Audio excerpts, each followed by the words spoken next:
Calvin Douglas heard the ripping sound before he saw anything else. He'd been on a conference call in the hallway. Tokyo, something about quarterly projections, when the noise stopped him cold. A violent tearing, fabric surrendering to force, coming from Peter's room, his son's room, where Peter lay dying and no one was supposed to disturb him without permission. Calvin ended the call mid-sentence and pushed open the door. The woman stood with her back to him, shoulders tense, hands buried in the white pillowcase she'd just torn apart. Feathers and stuffing drifted through the afternoon light like snow. But it wasn't feathers that made Calvin's breath catch. It was the powder. Fine, white powder spilling across his son's bed in a slow, terrible cascade. What? His voice came out strangled. What the hell are you doing? She didn't stop, didn't even turn around. Her hands kept moving, tearing deeper into the pillow's seams, searching for something with urgency that looked almost like desperation or madness. "Step away from my son," Calvin said, louder now, his phone clattering to the floor. "Step away from him right now." That's when Vivian Norman finally turned to face him. Her eyes weren't wild. They weren't apologetic. They were certain, terrifyingly certain. "Mr. Douglas," she said quietly, her fingers still gripping the torn fabric, white powder dusting her uniform like evidence. "I know what's killing Peter." The room seemed to hold its breath. Calvin stared at this woman, this housekeeper he barely knew, standing over his dying son with powder on her hands and impossible words on her lips. And somewhere deep in his chest, beneath 3 years of grief and exhaustion and medical failure, something he thought was dead flickered back to life. Hope or terror. He couldn't tell which. Hello, amazing people. Welcome back to Echoverse, the home where forgotten voices finds their echo. Before we dive deeper into today's incredible story, kindly hit that like button, subscribe if you haven't already, and comment below where you're watching from. Your support means to us, and it helps us bring you even more exciting stories. Now let's begin. Calvin Douglas has spent 3 years watching his son disappear. Not all at once. That might have been easier in some terrible way, but inch by inch, breath by breath, smile by smile. Peter had been 5 when it started, a healthy, laughing boy who climbed trees in the state garden and begged for stories before bed. Then came the first episode, violent nausea, trembling limbs, a fever that spiked and vanished like a ghost. The pediatrician called it a virus, but the virus never left. Within 6 months, Peter couldn't climb anymore.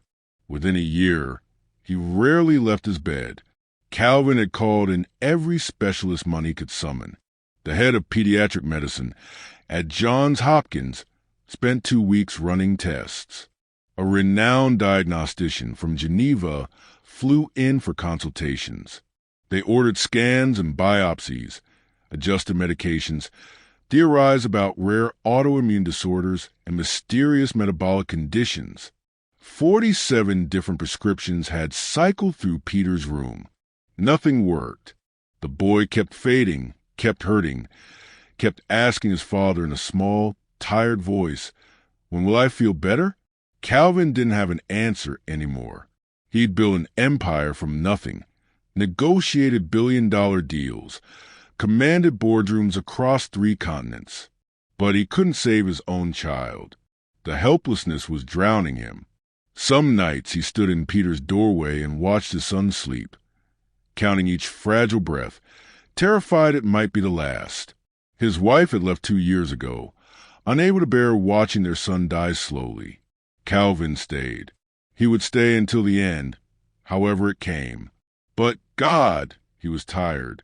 Tired of hoping. Tired of failing. That's when Vivian Norman walked into his life. She arrived on a Tuesday morning, sent by the housekeeping agency after the previous maid quit without explanation. Calvin barely glanced at her during the brief interview with Mrs. Calloway, the state manager. He had more important things to worry about than who dusted the furniture. Vivian was 32, quietly spoken, with careful eyes that seemed to notice everything. She wore her dark hair pulled back neat and practical, and her references were impeccable. Mrs. Calloway hired her on the spot. What Calvin didn't know, what no one knew, was that Vivian carried her own grief like a second heartbeat. Her younger sister, Maya, had died 4 years ago at 23. The doctor said it was pneumonia, but Vivian had seen something else. She'd noticed Maya's symptoms didn't quite match what the textbooks described. She felt that sick, crawling instinct that something was fundamentally wrong, but she'd been too afraid to speak up. Who was she to question doctors with decades of training, framed diplomas on their walls, confidence in every word?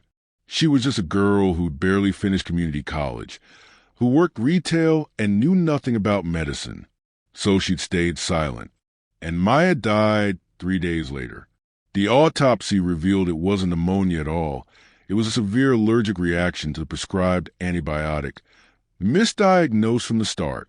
A reaction Vivian had suspected but been too terrified to name. She'd made her promise standing at Maya's grave, rain soaking through her black dress, her mother's sobs echoing in the empty cemetery. Never again would she stay quiet when her gut screamed that something was wrong. Never again would she let fear silence her voice. She couldn't bring Maya back, but she could honor her memory by being brave enough to speak the truth no matter the cost. Vivian took the job at the Douglas estate, not knowing it would test that promise in ways she couldn't imagine. She only knew she needed work, needed purpose, needed to keep moving forward. The third-floor wing. A sick child. Good pay. It seemed straightforward enough. She had no idea she was walking into a house where death wore a white coat and smiled. Mrs. Laura Shell had the kind of face that discouraged conversation. Sharp angles, thin lips, eyes that assessed and dismissed in the same glance. She led Vivian to the Douglas estate on that first morning with brisk efficiency, heels clicking against marble like a metronome counting down to something inevitable. "You'll be responsible for the third-floor wing exclusively," Mrs. Shell said without looking back. "Mr. Douglas's son resides there. The boy is very ill, as I'm sure the agency mentioned. Your duties are straightforward. Light cleaning, linen changes, maintaining order. Nothing more." Vivian followed, taking the opulence around her. Crystal chandeliers, oil paintings in gilded frames, furniture that probably cost more than she'd earned in her entire life. But beneath the luxury, she sensed something else. A heaviness. The kind of silence that pressed against your eardrums. Dr. Melanie oversees all of Peter's care. Mrs. Shell continued as they climbed the sweeping staircase. She's a highly credentialed nutritionist and wellness specialist. Been with the family for 3 years. Everything Peter eats, every supplement, every aspect of his treatment, Dr. Melanie handles it. You are not to interfere with any medical equipment, medications, or schedules. Is that clear? Of course, Vivian said. Mrs. Shell stopped at the third-floor landing and turned, her gaze cold and measuring. I'll be blunt, Miss Norman. We've had 6 housekeepers in the past year. They all left because they couldn't follow simple instructions. They asked questions. They had opinions about things that weren't their concern. They forgot their place. She paused, letting the words sink in. Don't question Dr. Melanie. Don't offer suggestions about Peter's care. Don't trouble Mr. Douglas with your observations. Do your job quietly and we'll get along fine. The warning was clear as glass. Stay silent. Stay invisible. Stay in your lane. Vivian felt Maya's ghost pressing against her spine. Never again. I understand, she said evenly. Mrs. Shell's expression suggested she didn't believe that for a second, but she opened the door to Peter's room anyway. The smell hit Vivian first, antiseptic and something underneath it, something sour and medicinal that made her throat tighten. The room was enormous, decorated in soft blues and grays, with blackout curtains filtering the afternoon sun into a dim, submarine glow. Medical equipment lined one wall, monitors and four-stand, devices Vivian couldn't name, but it was the nightstand that made her stomach drop. Bottles, rows and rows of orange prescription bottles, labels facing out like soldiers at attention. Vivian counted them automatically, 47. 47 different medications for one small boy. And in the bed, nearly swallowed by white linens, lay Peter Douglas. He was 8 years old, but he looked younger, pale as paper, thin in a way that seemed unnatural, with dark circles beneath his closed eyes that looked like bruises. His breathing was shallow, rhythmic. Beside him on the pillow sat a worn teddy bear, its fur matted from years of holding. Something in Vivian's chest cracked open. "He sleeps most of the day," Mrs. Shell said, her voice softened now, almost gentle. "The medications make him tired. Dr. Melanie will be here at 2 o'clock to administer his afternoon treatment. You're to leave the room during all medical procedures." Vivian couldn't take her eyes off the boy. She'd seen sick children before. Maya had volunteered at a children's hospital during college. But this felt different, wrong in a way she couldn't articulate. The sheer number of medications, the sepulchral darkness of the room, the way Peter's small hand curled around a teddy bear like it was the only solid thing in his world. Her gut was screaming, the same instinct that had whispered about Maya, that she'd ignored until it was too late. It was screaming now, loud and insistent. "This is wrong. This is all wrong. Miss Norman?" Mrs. Shell's voice cut through her thoughts. "Are we clear on the protocols?" Vivian forced herself to look away from Peter, to meet the estate manager's cold eyes. "Crystal clear," she said. But her hands were trembling, and she knew she wasn't going to stay silent this time. Not even if it cost her everything. Peter woke on Vivian's third day, and the first thing he said was, "I'm sorry." Vivian had been changing his bed sheets, moving quietly so as not to disturb him, when his eyes fluttered open. They were gray like his father's, but duller somehow, as if the light behind them had been dimmed by years of pain. "Sorry for what, sweetheart?" Vivian kept her voice soft, gentle. "For being so much trouble." Peter's words came out thin and tired. "For making everyone sad. For costing Dad so much money on doctors who can't fix me." Vivian's hand stilled on the linens. He was 8 years old. 8! And he was apologizing for being sick. "Oh, Peter." She moved to sit carefully on the edge of his bed. "You're not trouble. You didn't do anything wrong. Sometimes our bodies get sick, and it's not our fault. It's never our fault." "Then why can't anyone make me better?" His voice cracked, and Vivian saw tears gathering in the corners of his eyes. "Dr. Melanie tries so hard. She makes all these special drinks and gives me so many vitamins. But I just keep feeling worse. Maybe I'm broken in a way no one can fix." Vivian reached out and squeezed his small hand. It felt fragile as bird bones. "You're not broken. I promise you're not broken." But even as she said it, that screaming instinct in her gut grew louder. Over the following days, Vivian found herself spending more time with Peter during his waking hours. Mrs. Shell didn't approve. Housekeepers weren't meant to socialize. But Vivian couldn't help it. The boy was starving for connection, for someone to talk to who didn't look at him with pity or clinical detachment. They talked about his favorite books, about the garden he used to play in, about the dog he wanted when he got better. If he got better. Neither of them said that part aloud. And Vivian watched. She couldn't help that either. It was what she'd failed to do with Maya. Really watch, really pay attention to the patterns beneath the surface. Dr. Melanie arrived every day at 2 o'clock sharp. She was immaculate. Designer scrubs, platinum hair pulled back in a sleek bun, a smile that never quite reached her eyes. She carried a small cooler and a leather medical bag, moving through Peter's room with the confidence of someone who owned the space. "Good afternoon, Peter," she'd say in that saccharine voice. "Ready for your wellness smoothie?" The smoothies were thick, green-brown concoctions that smelled faintly of mint and something else Vivian couldn't identify. Dr. Melanie always prepared them fresh in her private medical suite down the hall, a room Vivian was expressly forbidden from entering. She'd bring them in a frosted glass, already blended, and watch Peter drink every drop. "All your supplements are in there," Dr. Melanie would explain to the boy. "Vitamins, minerals, probiotics, everything your body needs to heal." Peter would drink obediently, though his face always twisted with distaste. And Dr. Melanie would smile that cold smile and pack up her things, reminding him she'd see him tomorrow. Vivian began to notice something on the fourth day.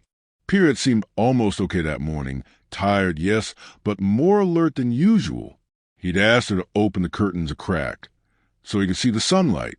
He'd even smile when she told him a silly story about her neighbor's cat.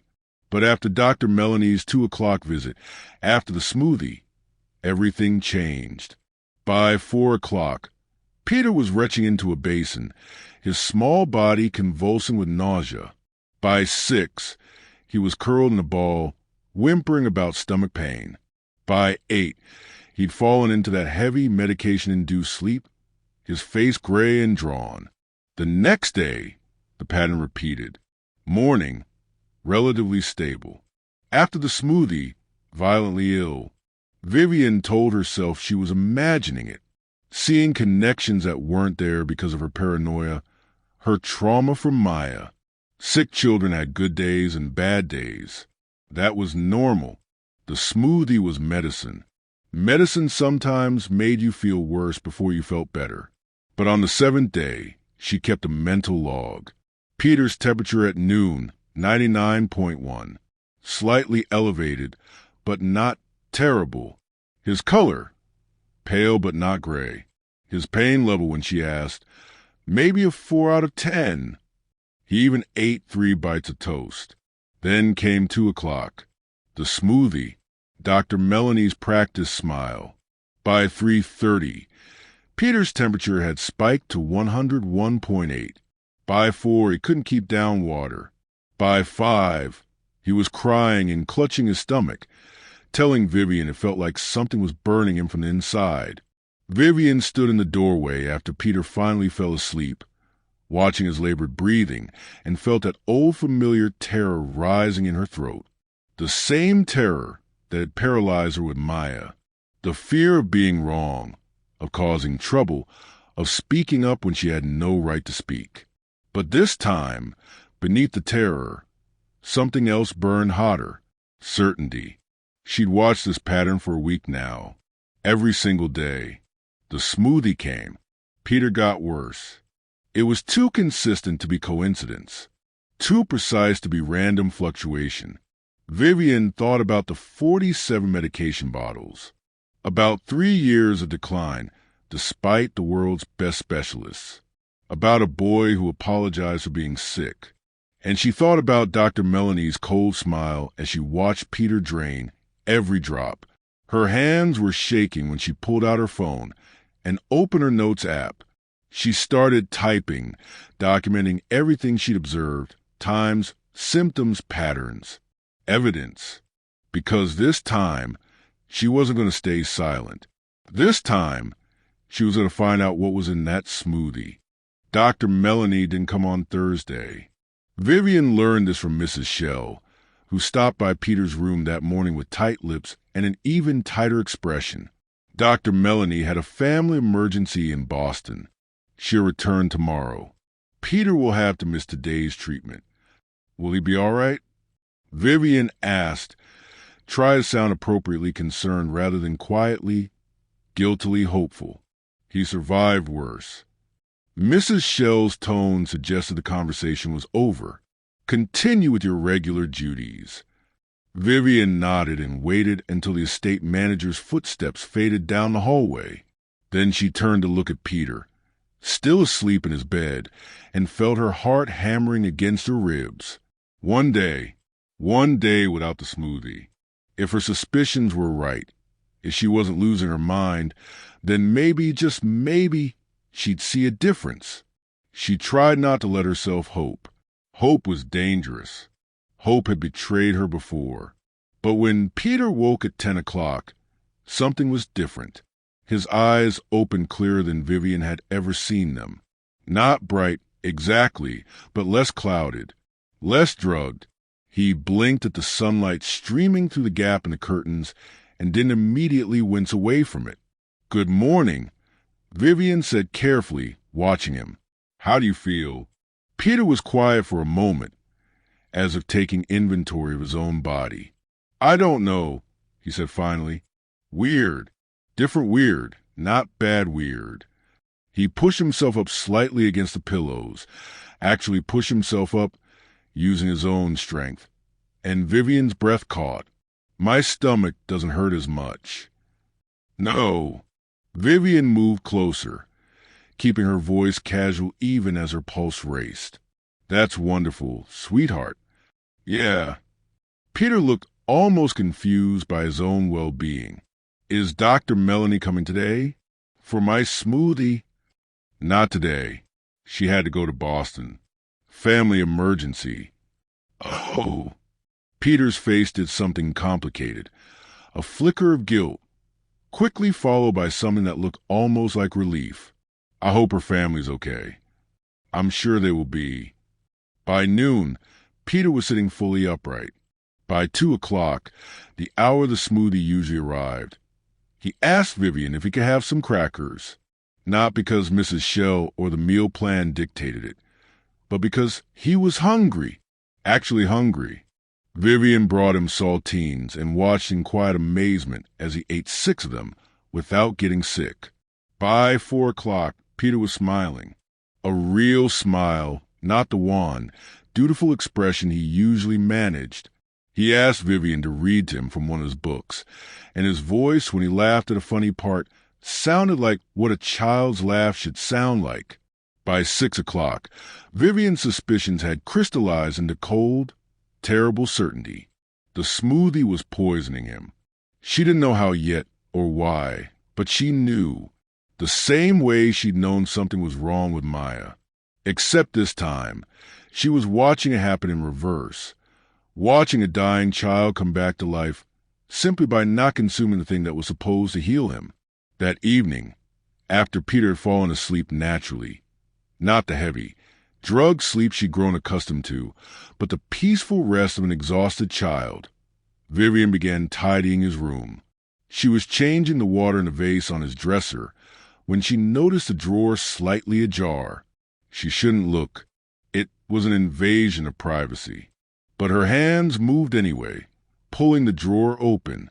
Inside, beneath a stack of unused coloring books, was a notebook, small, spiral-bound, with a blue cover decorated with stars. Peter's name was written on the front in careful, childish handwriting. Vivian glanced at the bed. Peter was still sleeping. She opened the notebook. The entries were sporadic, dated over the past 8 months. Peter's handwriting was shaky, sometimes barely legible, but the words were clear enough. March 15th. The green drink makes my tummy hurt so bad. I told Dr. Melanie, but she said that means it's working. I don't think medicine should hurt this much. April 2nd. I threw up 6 times today, all after the smoothie. I don't want to drink it anymore, but Dad says Dr. Melanie knows best. May 18th. I pretend to be asleep when she comes now, but she always wakes me up, always makes me drink it all. She watches to make sure. June 30th. I think I'm dying.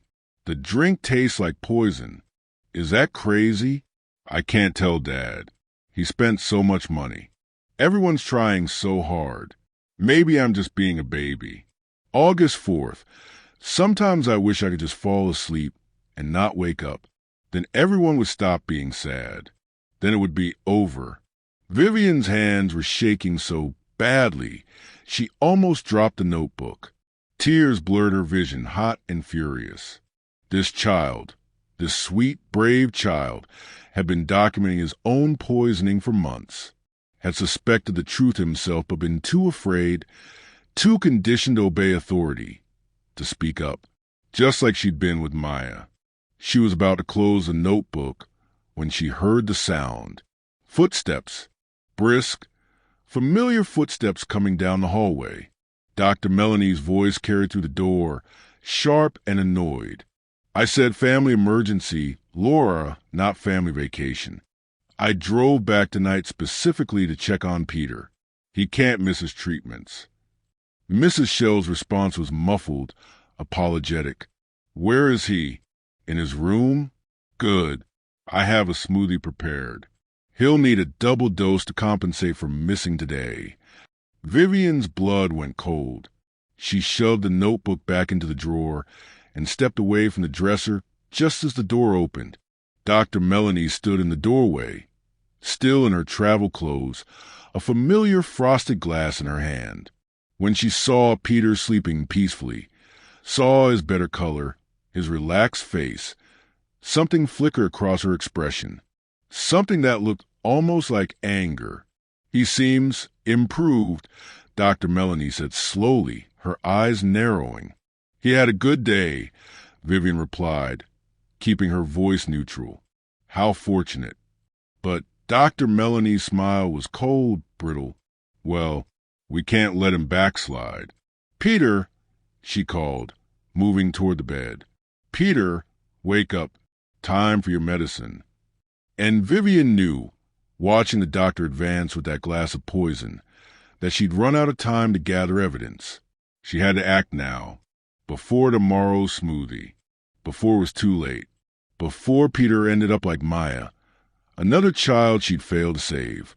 Dr. Melanie kept the schedule as precise as a Swiss watch.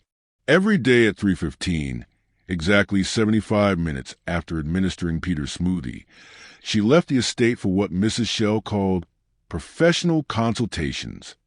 She'd sweep out the third-floor wing with her leather bag and designer coat, heels clicking down the marble stairs, and return precisely 90 minutes later. Vivian had been watching this routine for 2 weeks now, watching and waiting and trying to silence the voice in her head that screamed she was about to do something reckless, something that could cost her this job, her reputation, maybe worse.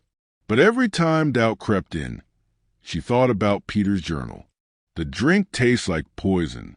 She thought about his gray face after every smoothie, his small body convulsing with pain.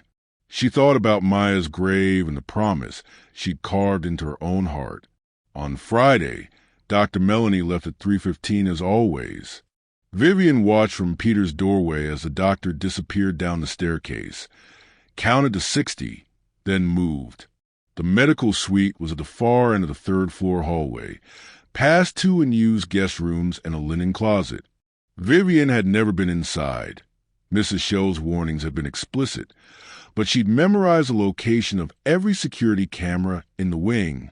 There was one at the main staircase and one at the service elevator. Nothing in this particular hallway. A blind spot, probably deemed unnecessary since only authorized personnel access this floor. Her hand trembled as she reached for the door handle. Locked. Of course it was locked. But Vivian had grown up with her brothers and a mother who worked double shifts. She'd learned to pick simple locks by the time she was 12, a skill she'd never imagined would matter beyond getting into the bathroom. When someone hogged it, she pulled a bobby pin from her hair and bent it with practiced fingers. 30 seconds. That's all it took. The door clicked open and Vivian slipped inside, closing it softly behind her. Her heart was hammering so hard she could hear in her ears a drumbeat of terror and determination. The medical suite was smaller than she'd expected, but immaculately organized. Cabinets lined one wall, labeled with medical terminology Vivian didn't fully understand. A desk sat in the corner, papers filed in neat stacks. A small refrigerator hummed quietly. And there, on the granite countertop by the sink, sat a high-end blender. Vivian moved toward it, her footsteps silent on the tile floor. The blender jar was still attached to the base, and when she looked inside, her stomach dropped. It wasn't washed. Dr. Melanie, who was meticulous about everything, who sanitized every surface and labeled every container, had left her blender unwashed. Vivian could see the residue coating the inside of the glass jar, a thin film of that distinctive green-brown color, with darker sediment settled at the bottom. It was wrong, completely out of character, unless Dr. Melanie had been in such a hurry this morning, so flustered by yesterday's missed dose and Peter's unexpected improvement, that she'd made a mistake. People made mistakes when they were rattled, when their carefully controlled plans started to unravel.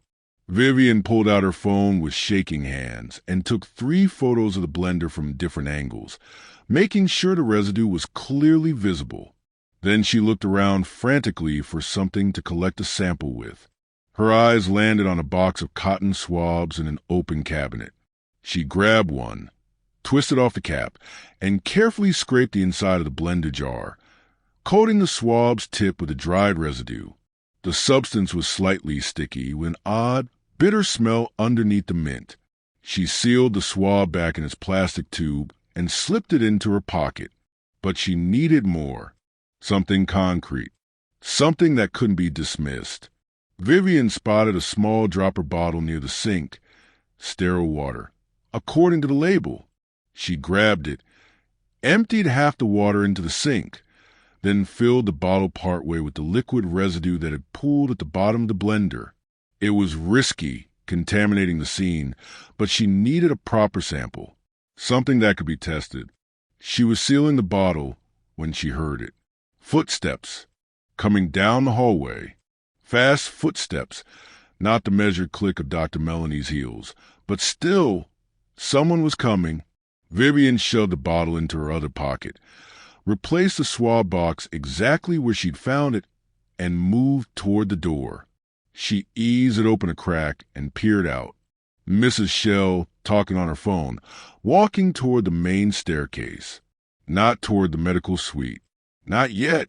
Vivian waited until the estate manager disappeared from view, then slipped out of the room. Her hands were shaking so badly she could barely work the bobby pin to relock the door, but she managed it. Click. The lock engaged. She walked back toward Peter's room with measured steps, forcing herself not to run, not to look guilty. When she finally closed Peter's door behind her and leaned against it, her legs nearly gave out. Peter was still sleeping, peaceful and oblivious. Vivian pulled out her phone and stared at the photos she'd taken, at the evidence burning a hole in her pocket. Then she scrolled through her contacts until she found the name she needed. Marcus, her cousin, the only family member she still spoke to regularly. He was in his 3rd year of pharmacology at State, working in a research lab, always complaining about the tedious work of analyzing compounds and running tests. Vivian typed out a message, deleted it, typed again. How did you explain this without sounding insane? Finally, she settled on, Marcus, I need your help. Emergency. I think someone is poisoning a child, and I have a sample. Can you test it? Please. I'll explain everything. She hit send before she could second-guess herself. 3 minutes later, her phone buzzed. What the hell, Viv?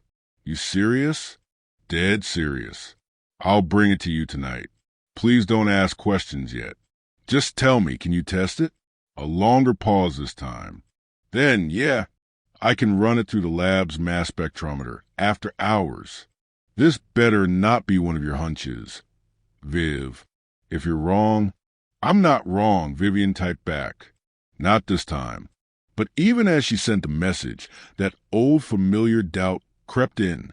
What if she was wrong? What if this was just her trauma talking, her guilt over Maya making her see poison where there was only medicine? What if she'd just stolen evidence, broken into a private medical suite, and was about to accuse a credentialed doctor based on nothing but a housekeeper's intuition? Then Peter stirred in his sleep, whimpering softly, and Vivian remembered the words in his journal. I think I'm dying. No, she wasn't wrong. And in 3 days, when Marcus called her back with the test results, she'd finally have proof. No, she wasn't wrong.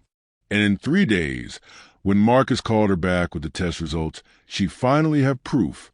3 days had never felt so long. Vivian moved through her duties like a ghost, changing linens and dusting surfaces while her mind screamed with impatience and dread. Every time her phone buzzed, her heart lurched into her throat. Every time it wasn't Marcus, she felt something inside her crack a little more. And through it all, she had to watch Peter suffer. Monday's smoothie came at 2 o'clock sharp. Dr. Melanie had replaced the blender. Vivian noticed immediately, the new one gleaming spotless on the medical suite counter when she passed by. Had the doctor realized someone had been in her space? Or was it simply routine replacement? Vivian couldn't tell, and that uncertainty gnawed at her. Peter drank the smoothie obediently, his brief reprieve from Thursday already fading into memory. Within an hour, he was clutching his stomach. Within 2, he was vomiting into the basin Vivian held for him, tears streaming down his pale face. I'm sorry, he whispered between retches. I'm sorry, Vivian. Sure, sweetheart. You have nothing to be sorry for. But Vivian's hands trembled as she wiped his mouth with a cool cloth. She was feeding him poison, standing by and watching while someone systematically destroyed this child from the inside out. Just 2 more days, she told herself. Marcus needs time to run the test properly. But 2 days felt like an eternity when every hour brought fresh agony to a small boy who'd already endured 3 years of torture. Tuesday was worse. Peter barely woke before the smoothie arrived, and after he drank it, he developed a fever that spiked to 103. Dr. Melanie frowned at the thermometer reading, made notes in her leather journal, and adjusted something in Peter's foreline. His body is fighting hard, she told Mrs. Shell, who'd come to check on the commotion. It's a difficult phase of treatment. These cycles happen. Should we call Mr. Douglas? Mrs. Shell asked, worry creasing her usually stern face. No need to alarm him. I have everything under control. Dr. Melanie's smile was perfectly calibrated, professional, reassuring, utterly false. Peter will stabilize. Vivian stood in the corner, invisible in her housekeeper's uniform, and felt rage burning so hot in her chest she thought she might combust. I have everything under control. The words of a predator who'd been feeding on this family's desperation for 3 years. That night, Vivian sat in Peter's room long after his shift ended, watching his fitful sleep. She'd stopped caring if Mrs. Shell found out. Let them fire her. She wasn't leaving this child alone. At 2:47 a.m., her phone finally rang. Vivian lunged for it, nearly dropping it in her haste. Marcus's name glowed on the screen. She stepped into the hallway and answered, her voice barely above a whisper. Tell me. Marcus was quiet for a long moment, and in that silence, Vivian heard everything she needed to know. Viv. His voice was shaken, professional detachment stripped away. What the hell have you stumbled into? Just tell me what you found. Oleander extract. Nerium oleander, to be specific. It's a plant-based cardiac glycoside. Basically a poison that mimics symptoms of heart disease, gastrointestinal disorders, neurological problems. It's Jesus, Viv. Whoever prepared this knew exactly what they were doing. The concentration is low enough to avoid acute fatal toxicity, but high enough to cause severe chronic illness. Vivian's legs nearly gave out. She slid down the wall until she was sitting on the floor, phone pressed to her ear. You're sure? I ran it 3 times. Had my supervisor verify the mass spec results because I couldn't believe it myself. It's oleander, no question. combined with several other compounds designed to enhance absorption and mask the bitter taste. This isn't accidental contamination, Viv. This is deliberate, sophisticated poisoning. The hallway tilted around her. Vivian closed her eyes and saw Peter's face, pale, trusting, apologizing for being sick. Saw 3 years of medical records, 47 medication bottles, a father's desperate grief, all of it orchestrated, all of it planned. How long? Her voice cracked. How long would someone have to be given this to cause the kind of damage I'm seeing?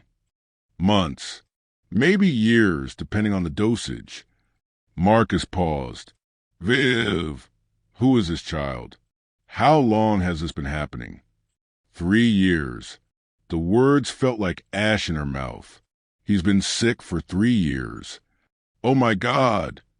Marcus's breath caught. You need to call the police. Right now. Tonight. This is attempted murder. I will. I need to make sure. I need more evidence. More evidence? Viv, I just confirmed someone is feeding a child poison. What more do you need? The delivery method. Vivian was thinking fast now, pieces clicking into place with horrible clarity.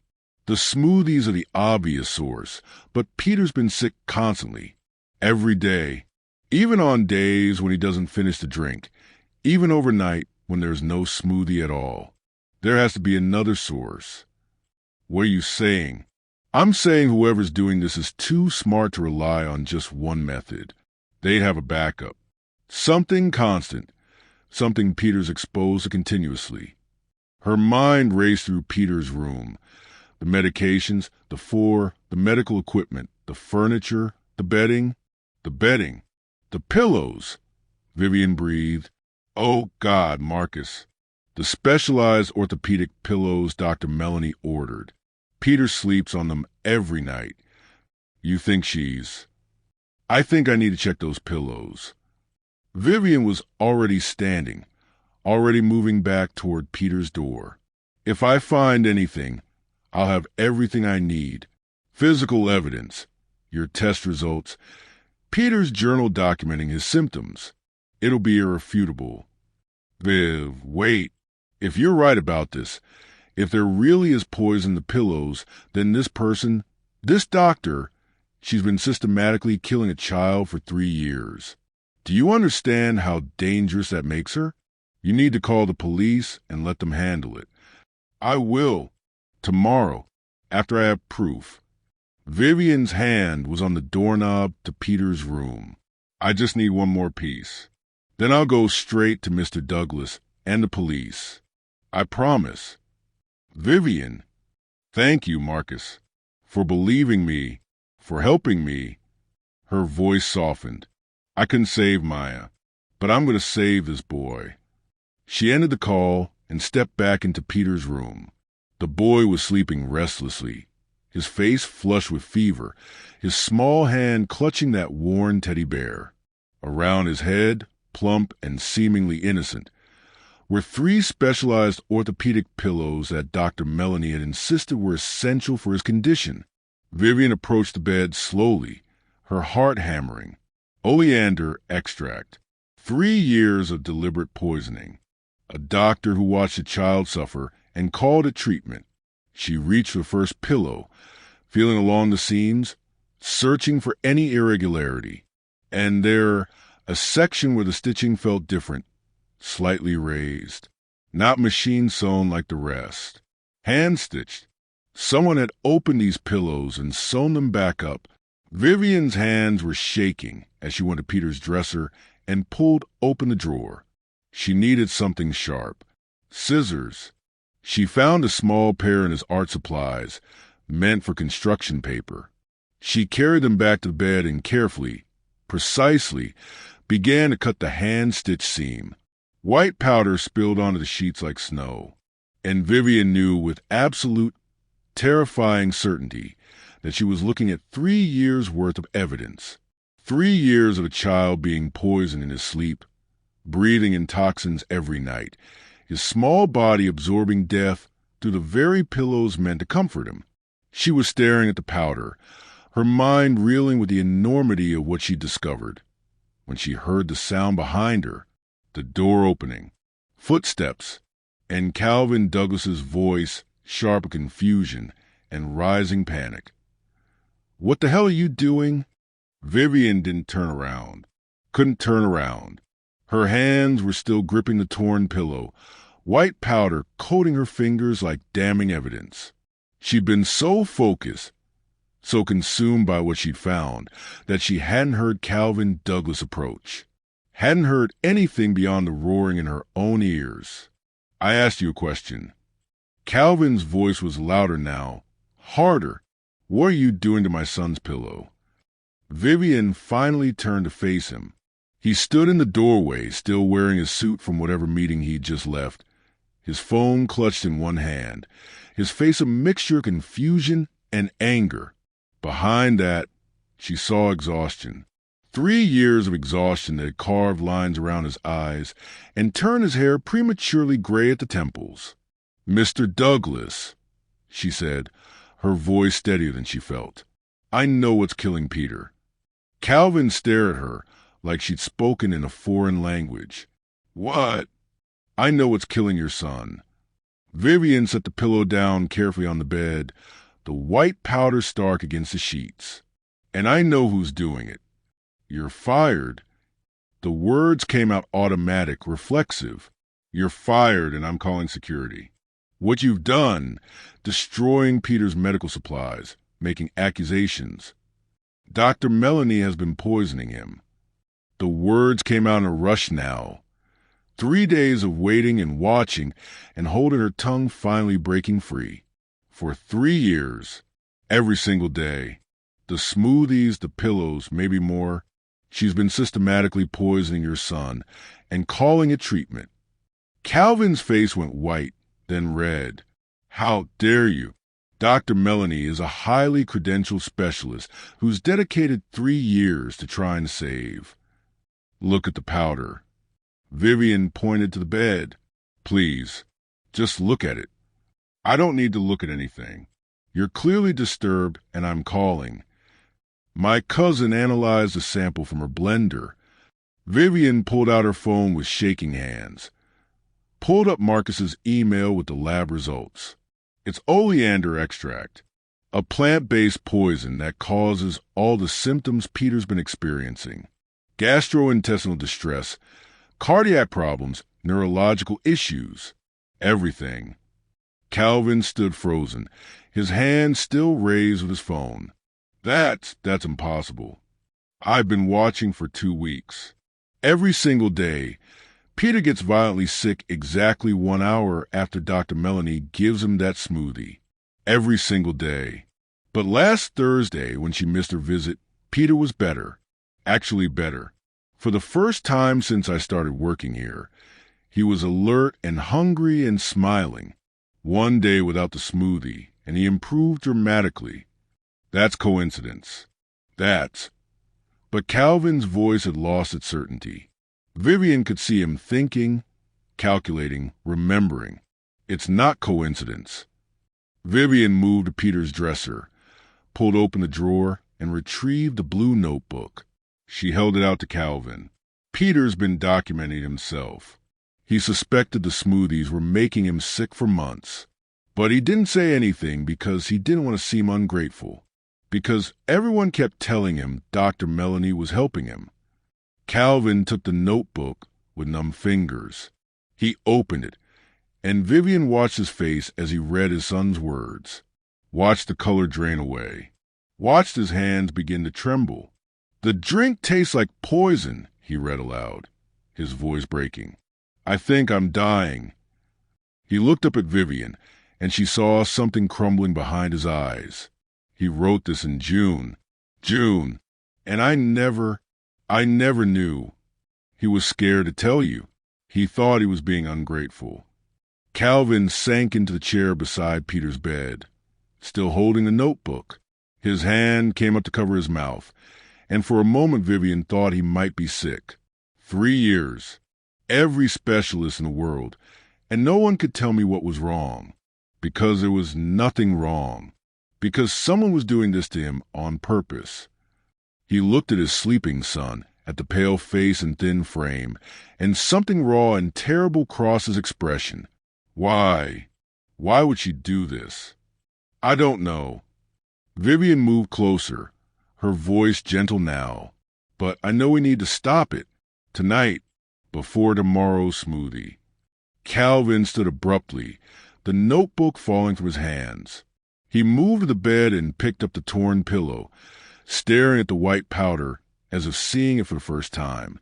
Then he reached for one of the other specialized pillows, the ones Vivian hadn't touched yet, and without hesitation ripped it open with his bare hands. More powder spilled out, and inside, sewn into a small fabric sachet, was a larger concentration of the white substance. Jesus Christ. Calvin's voice was barely a whisper. He sleeps on these. Every night. He breathes this in while he sleeps. The smoothie delivers a main dose, but the pillows provide constant exposure. That's why he never gets better, even between treatments. He's being poisoned continuously. Calvin pulled out his phone, his hand shaking so badly he nearly dropped it. I'm calling 911 right now, and then I'm calling my attorney. And then he stopped, looked at Vivian with eyes that had gone hard as diamonds. Where is she? Where's Dr. Melanie? I don't know. She usually returns to her suite by 5, but find Mrs. Shell. Tell her to lock down the estate. No one leaves, especially not Dr. Melanie. His voice had transformed into something cold and commanding. If she tries to leave, Mrs. Shell is to detain her by any means necessary. Mr. Douglas. Go. Now. He was already dialing. The phone pressed his ear. Yes. I need police and an ambulance at the Douglas estate immediately. My son has been systematically poisoned and requires emergency medical treatment. The perpetrator is Dr. Helena Melanie, currently on the premises. Vivian ran. She found Mrs. Shell in the main office, reviewing schedules. The estate manager looked up in surprise as Vivian burst through the door, breathless and wild-eyed. Miss Norman, what on earth? Dr. Melanie has been poisoning Peter. Mr. Douglas knows. The police are coming. He says to lock down the estate and make sure she doesn't leave. Mrs. Shell's face went through a series of expressions, disbelief, shock, horror, before settling into grim determination. She reached for her phone. Security, this is Shell. Code red lockdown. All exits sealed immediately. Detain Dr. Helena Melanie if she attempts to leave the premises. Use force if necessary. She ended the call and looked at Vivian. Show me. They ran back to Peter's room together. Calvin was kneeling beside his son's bed, one hand gently stroking Peter's hair, the other still clutching his phone. The torn pillows lay scattered around him like evidence at a crime scene, white powder dusting everything. Ambulance is 3 minutes out, he said without looking up. Police are 5. I've called my lawyer and told him to meet us at the hospital. His voice cracked slightly. They're going to test Peter's blood, his hair, everything. They'll find traces of the poison. They'll prove what she did. Mrs. Shell stood in the doorway, one hand pressed to her mouth, staring at the powder. 3 years, she whispered. I brought her into this house. I vouched for her credentials. I told the other housekeepers not to question her. She looked at Vivian, and her eyes were wet. You tried to tell me something was wrong, didn't you? That first day. I saw it in your face. I wasn't sure yet, Vivian said quietly.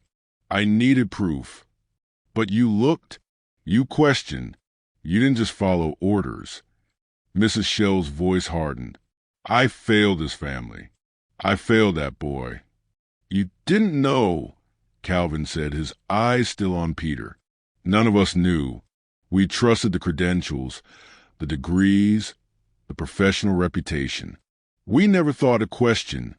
whether someone with that much education could be capable of something this evil. Sirens wailed outside, growing closer, and somewhere in the house, Vivian heard a sound, running footsteps, a door slamming, a woman's voice raised in anger, demanding to be let out. Dr. Melanie had realized something was wrong, but the exits were sealed, and this time there was nowhere left to run. The ambulance arrived with lights blazing, painting the estate's cream-colored walls in rotating blue and red.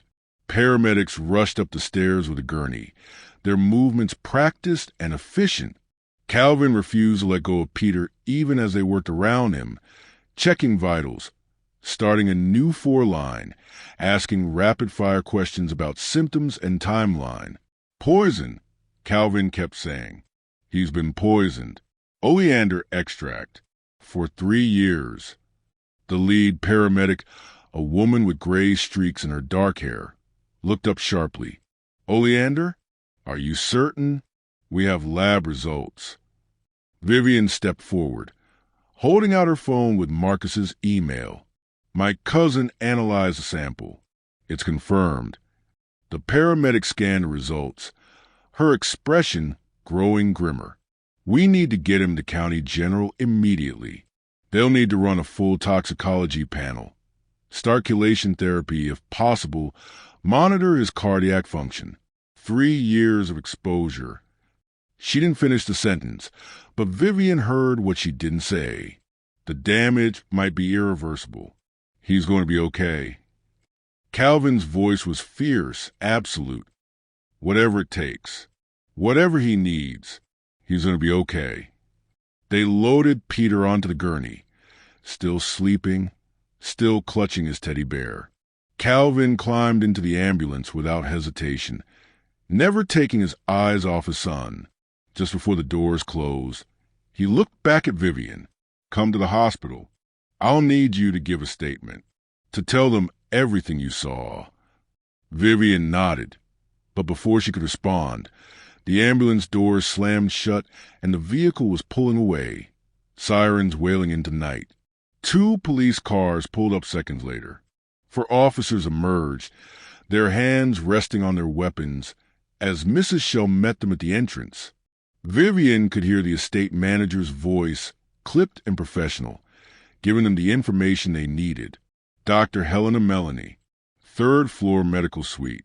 Security has her contained. The officers moved into the house with purpose, and Vivian followed at a distance, her heart hammering. She needed to see this. Needed to watch the woman who'd tortured a child for 3 years finally face consequences. They found Dr. Melanie in the main foyer, held in place by 2 security guards. She wasn't struggling. She was too smart for that, but her perfectly composed mask had developed cracks. Her platinum hair had come loose from its bun. Her designer scrubs were wrinkled, and her eyes, when they landed on Vivian trailing behind the officers, burned with pure hatred. This is a misunderstanding, Dr. Melanie said. Her voice still controlled despite everything. I'm Peter Douglas's primary care provider. I was simply trying to leave for an evening appointment when your security staff assaulted me. Dr. Helena Melanie? The lead officer, a tall man with silver at his temples, stepped forward. You're under arrest for the attempted murder of Peter Douglas. You have the right to remain silent. This is absurd. Dr. Melanie's voice rose slightly. I've dedicated 3 years to saving that child's life. Ask anyone. Check my credentials. I'm a board-certified nutritionist with degrees from... We found the poison in your blender, Vivian said quietly. And in the pillows, we have lab results confirming oleander extract. We have Peter's journal documenting how sick the smoothies made him. We have everything. Dr. Melanie's gaze swung to Vivian, and something in her expression changed. The professional facade crumbled like wet paper, revealing something cold and calculating underneath. You, the little housekeeper. I knew you were trouble the moment Mrs. Shell hired you. Always watching, always hovering. You couldn't just clean and keep your mouth shut. You were killing him, Vivian said, her voice steady despite the rage trembling in her chest. A child. For 3 years. I was earning what I was owed. The words came out sharp, bitter. Dr. Melanie jerked away from the security guards as the officer moved to handcuff her. Do you have any idea how much effort goes into keeping someone sick enough to be dying but alive enough to keep suffering? The precise dosing, the careful monitoring, the constant adjustments? It's harder than actually curing someone. It takes skill. The foyer went silent. Even the officers looked stunned. Why? Mrs. Shell's voice cracked. Why would you do this? Dr. Melanie laughed, a sound like breaking glass. Money. Why else? Calvin Douglas promised me $2 million if I failed to cure his precious son. $2 million, written right into his will, because the desperate fool wanted to make sure I'd keep trying even when things look hopeless. Her smile was vicious. He thought he was incentivizing dedication. He never realized he was incentivizing the opposite. Why cure a child when his death makes you rich? Vivian felt sick. The clause was supposed to protect Peter, to make sure you didn't give up. It was the stupidest thing I'd ever heard. A payment for failure? Only someone drowning in grief would be that idiotic. Dr. Melanie's voice dripped with contempt. I took this job planning to do it legitimately. But then I saw that clause, and I realized I was looking at this all wrong. Why work myself to exhaustion trying to solve an impossible case when I could simply ensure it remained impossible? You're insane, Mrs. Shell whispered. I'm practical. Do you know how much nutritionists make?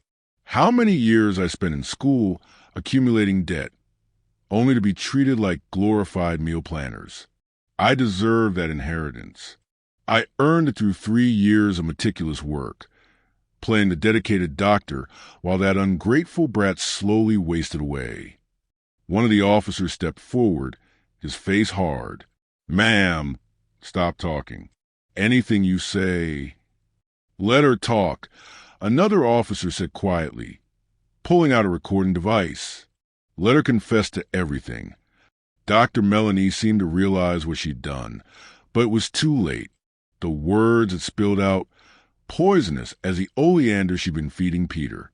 She tried to backtrack, to claim she was joking, overwrought, misunderstood, but the damage was complete. They handcuffed her and read her rights, and as they led her toward the police car, she caught Vivian's "I won last time." You ruined everything, she hissed. You're just a housekeeper. You should have known your place. Vivian thought about Maya, about the promise she'd made at her sister's grave, about Peter's small hand clutching his teddy bear, about his journal entries describing pain no child should know. My place, Vivian said quietly, is standing up for people who can't stand up for themselves, even when I'm scared, especially when I'm scared. Dr. Melanie's face twisted with rage, but the officers were already pushing her into the back of the patrol car. The door slammed shut, cutting off whatever venomous response she'd been preparing. Vivian watched the car pull away, red and blue lights fading into the distance. Then she turned to Mrs. Shell, who stood trembling in the foyer, looking older than she had that morning. I need to get to the hospital, Vivian said. Mr. Douglas asked me to give a statement. Mrs. Shell nodded slowly. Take my car. I'll handle things here with the police. She paused, then added quietly, Thank you, Miss Norman, for not staying silent, for being braver than the rest of us. Vivian didn't feel brave. She felt exhausted and shaken and desperately worried about a small boy who might already have too much poison in his system to fully recover. But she'd spoken up. And this time, please God, this time, it wouldn't be too late. 6 weeks later, Vivian stood at the window of the Douglas Estates library and watched Peter run across the lawn. Actually run. Not the careful, shuffling steps of a chronically ill child, but the wild, Graceless sprint of an 8-year-old boy chasing a soccer ball through autumn leaves. His laughter carried through the open window, bright and unrestrained, and every time Vivian heard it, something in her chest loosened a little more. "He's gotten faster," Calvin said, appearing beside her with 2 cups of coffee. He handed one to Vivian and stood watching his son with an expression that was equal parts joy and lingering disbelief. Last week he couldn't make it halfway across the yard without getting winded. Yesterday he played for 2 hours straight. The doctor said his recovery would be gradual but significant. Vivian accepted the coffee gratefully. His age works in his favor. Children's bodies are resilient. The doctors also said he shouldn't be alive. Calvin's voice went quiet. They found oleander metabolites in his hair, his nails, his bone tissue. 3 years of continuous exposure. They said the cardiac damage alone should have killed him months ago. They'd spent 3 weeks at County General, while a team of specialists worked to flush the poison from Peter's system and repair what damage they could. Vivian had visited every day, watching Peter grow stronger by increments. The first week, he'd barely been able to sit up. The second week, he'd asked for books.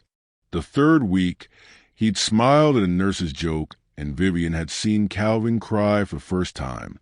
The toxicology reports had been damning. Dr. Melanie's arrest had made national news. The trusted doctor who'd spent 3 years systematically poisoning a child for money. Her confession, recorded by the police, had sealed her fate. She was awaiting trial, held without bail, facing charges of attempted murder, child endangerment, and fraud. Her lawyers were already floating insanity defenses, but no one believed them. Dr. Melanie had been too calculated, too precise, too coldly rational in her methodology. Calvin had changed his will immediately, removing the clause that had inadvertently incentivized his son's death. He'd also established new protocols for Peter's care, multiple oversight layers, independent verification, and strict background checks. He'd become almost obsessively protective, which the therapist assured Vivian was normal for a parent who'd nearly lost a child to betrayal. "You save his life," Calvin said now, still watching Peter play. "I know I've said it before, but I need you to understand. You saved my son when every credentialed expert in the world had failed. A housekeeper with a high school education saw what Harvard-trained doctors miss." "I saw a pattern," Vivian said quietly. "And I'd seen what happens when you ignore patterns because you're too afraid to speak up." Calvin turned to face her fully. "You're her sister." Vivian nodded. She'd told him the full story during one of those long hospital nights. About Maya, about the misdiagnosis, about her cowardice and the promise she'd made at the grave. Calvin had listened without interruption, and when she finished, he'd simply said, "I'm sorry you had to learn that lesson, but I'm grateful you did." Now he reached into his jacket pocket and pulled out an envelope. "I have something for you." Vivian set down her coffee cup and took the envelope carefully. Inside was a letter from State University's School of Nursing. She scanned the text once, twice, her vision blurring slightly. "Full scholarship," Calvin said. "For years, all expenses paid. Housing, books, everything. I've also established a trust fund that will provide a living stipend, so you don't have to work while you study. You can focus entirely on your education." "Mr. Douglas, I can't." "You can. You will." His voice was firm but kind.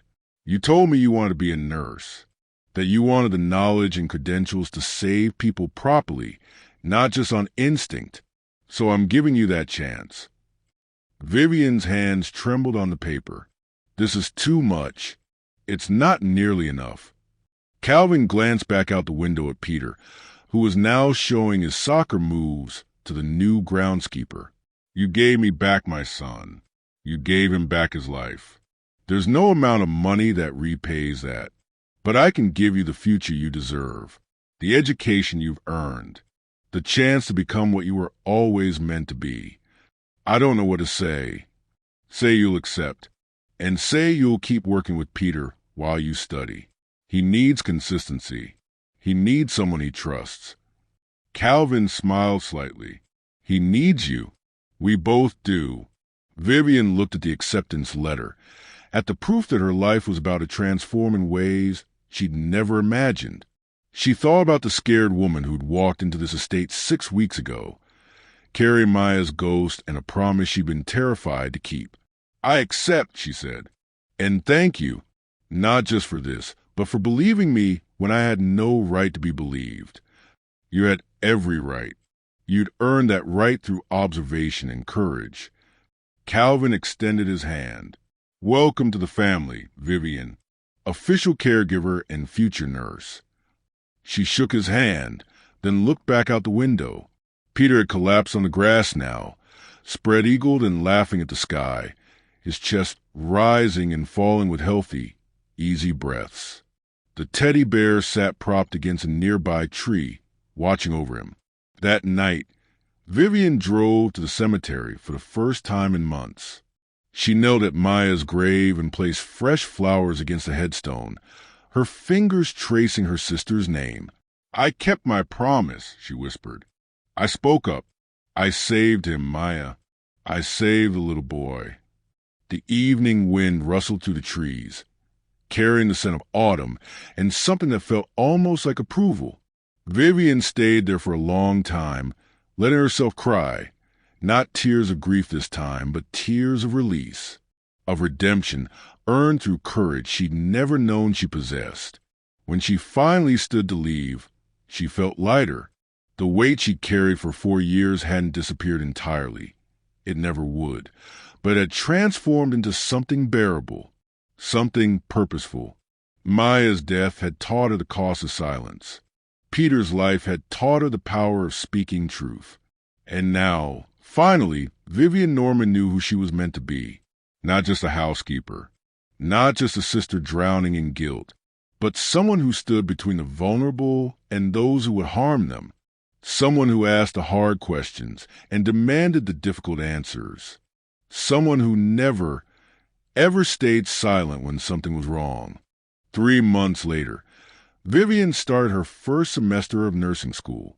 She carried a full course load, volunteered at the children's hospital on weekends, and spent her evenings helping Peter with homework and teaching him to trust doctors again, the good ones, the real ones, the ones who saw patients as people rather than profit margins.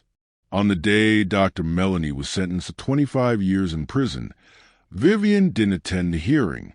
She was too busy. She had an anatomy exam to study for, a little boy who needed help with his math homework, and a future to build. A future where she'd have the knowledge, the credentials, and the courage to save lives. A future where Maya's death meant something. A future where Vivian Norman's voice, once silenced by fear, would never be quiet again. Thank you for watching. Stay tuned to Echoverse as we bring you more incredible stories.